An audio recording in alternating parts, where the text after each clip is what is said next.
ভাই পিস্তান মাজার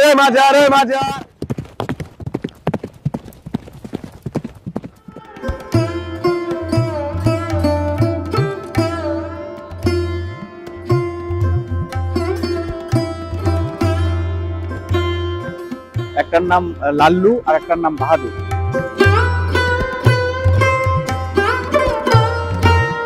দর্শক বন্ধুরা দেখতে পাচ্ছেন সুসজ্জিত এবং এই যে কত সুন্দর ফুল দিয়ে সাজানো এই বাহনটি পুরান ঢাকা এবং এই ঢাকা শহরের প্রথম বাহন, যেটি ইংরেজরা ব্যবহার করত এবং সেই ব্রিটিশ আমল থেকে এই বাহনটি আজ ঐতিহ্য এবং ইতিহাসে পরিণত হয়েছে। আজ এই ঐতিহ্য এবং ইতিহাসের অংশ এই টমটম গাড়ি সম্পর্কে এবং এই টমটম গাড়ির ব্যবহার সম্পর্কে আপনাদের জানানোর চেষ্টা করব। আশা করছি পুরো ভিডিওতে আপনারা আমার সঙ্গেই থাকবেন। 52 বাজার 53 গলির পুরান ঢাকা। অনেকবার আসলেও এখানকার অলিগলি দূরে থাক, রাস্তাঘাটও ঠিক মতো এখনো চিনি না। সেসব গলি আর এলোমেলো রাস্তা ধরে হাঁটা মানে যেন ঐতিহ্যবাহী এ শহরের স্মৃতির স্মরণী বেয়ে অজানার পথে এগিয়ে চলা। কতকালের সাক্ষ্য, কত দিবারাত্রির রহস্যের কাব্য মিশে আছে এসব অলিগলির পরতে পরতে। কতবার এসেছি এই পুরান ঢাকায় সেই রহস্যের টানে, এসব পুরনো রাস্তা ধরে উদ্দেশ্যহীনভাবে ঘুরে বেড়ানোর নেশায়। বহুবার খুঁজে পেয়েছি হারিয়ে যাওয়া ইতিহাস, ঐতিহ্যের হদিস। শুধু কি ইতিহাস, সে যেন 7 রাজার ধন মানিক রতন। তেমনই এক নিরুদ্দেশ যাত্রার ফাঁকে পেয়ে যাই ইংরেজদের আভিজাত্যের প্রতীক সেই টমটম বা ঘোড়ার গাড়ির দেখা।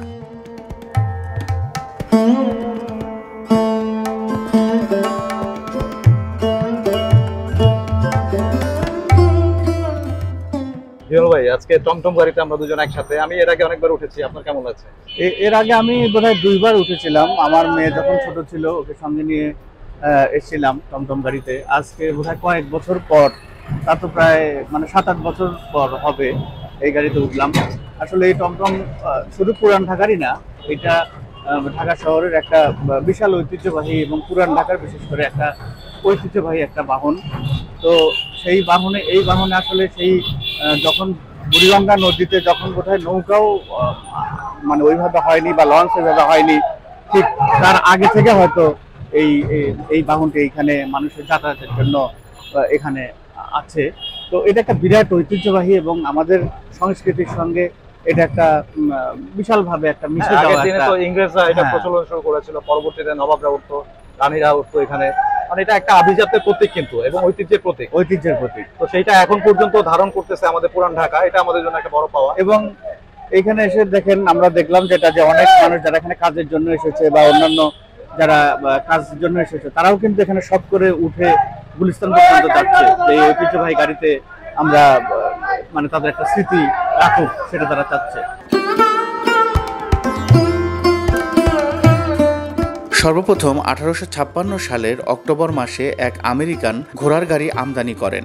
10 বছরের মধ্যে গাড়ির সংখ্যা বেড়ে দাঁড়ায় 60টি। ঢাকার যোগাযোগ ব্যবস্থায় আসে পরিবর্তন। এই ব্যবসা লাভজনক হওয়ায় আর্মেনিয়ান ও স্থানীয়রা জড়িয়ে পড়ে এই পেশায়। বাংলাদেশের ইতিহাসে পুরান ঢাকা নানা ইতিহাস, ঐতিহ্য ও হরেক রকম খাবারের জন্য বিখ্যাত। টমটম বা ঘোড়ার গাড়ি পুরান ঢাকার একটি বিখ্যাত বাহন। রূপকথাতেও আছে এই ঘোড়ার গাড়ির নাম। রাজা, বাদশাহ, জমিদারদের আভিজাত্য প্রকাশ করার মাধ্যম ছিল ঘোড়ার গাড়ি।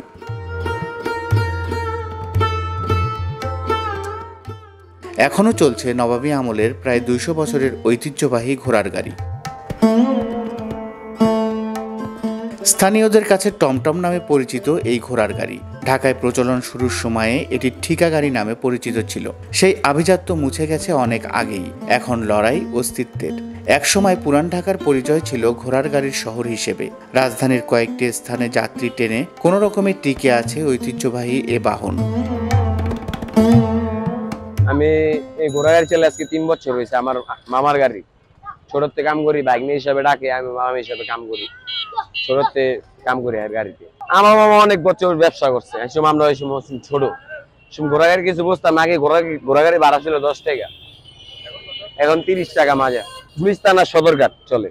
আবার এমনি বিয়া প্রোগ্রামও মারি বিভিন্ন জায়গায়। এই রোডেতে না চালাম একটা বিয়া প্রোগ্রাম মালাঙ্গ হয় জায়গা। ঘোড়া খরচ চলেন যে মালিকও চললে ড্রাইভার চলতে পারে ভালো। এটা দৈনিক খরচ আছে 1300 টাকা, 1200 টাকার ভুসি, 100 টাকার ঘাস। दोनों पीछे दৈনিক গাড়ি চলুক আর না চলুক। এই যে রোডে তো বাজার নেই, আইলাম ওটা মাত্র এক সিঙ্গেল আইলাম কেবল 150 টাকা ভরে এলাম। এই যাত্রী নেই 1.5 ঘন্টা ধরে বসে রয়েছি, ডাকতেছি হয় না। বন বন ভাই 30 টাকা মাঝরা বন 30 টাকা বসেন।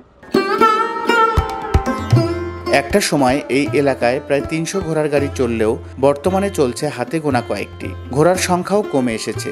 আধুনিকতার ছোঁয়ায় বর্তমানে তেমন কেউ যাতায়াত করে না ঘোড়ার গাড়িতে, তবে শখ করে অনেকেই উঠে পড়েন এই ঐতিহ্যের বাহনে।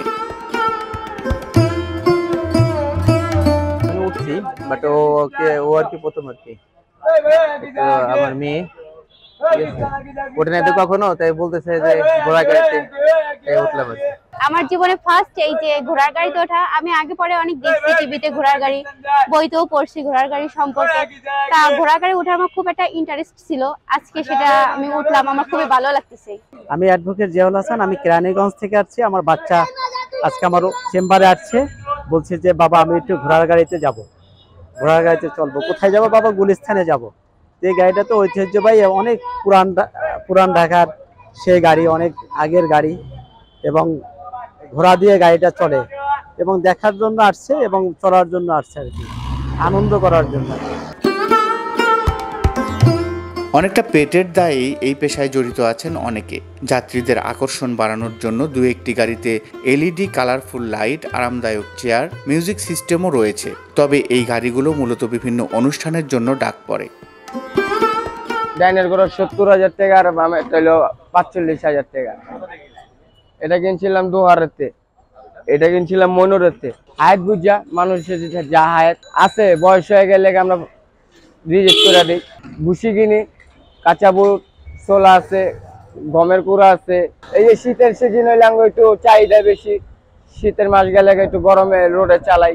রাজা বাদশারা উঠছিল আগে, এখন তার হেরা উড়ে না, এখন শৌখিন মানুষটা উঠে। গুলিস্তান সদরঘাটে 30 টাকা ভাড়া, 5 টিপ, 6 টিপ, 4 টিপ, 3 টিপ। প্রতিদিন সকাল 10টা থেকে সন্ধ্যা পর্যন্ত চলে এই ঘোড়ার গাড়ি।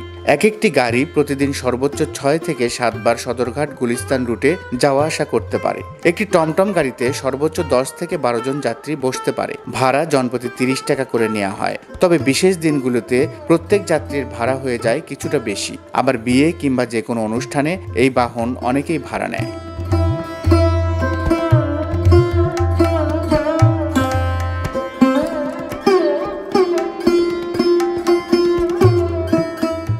এটা একটা ভালো দিক যে 30 থেকে 35টি টমটম গাড়ি এখনো প্রতিদিন চলে গুলিস্তান থেকে সদরঘাট এবং সদরঘাট থেকে গুলিস্তান আবার রিটার্ন আছে। এতে জনপ্রতি ভাড়া পড়ে 30 টাকা। তো খুবই ভালোই, একটি স্বাচ্ছন্দ্যের পরিবেশ বান্ধব, এখানে কোনো দূষণের কোনো কিছু নাই, খুব বেশ আরামদায়ক। সবচেয়ে বড় কথা আভিজাত্যের প্রতীক।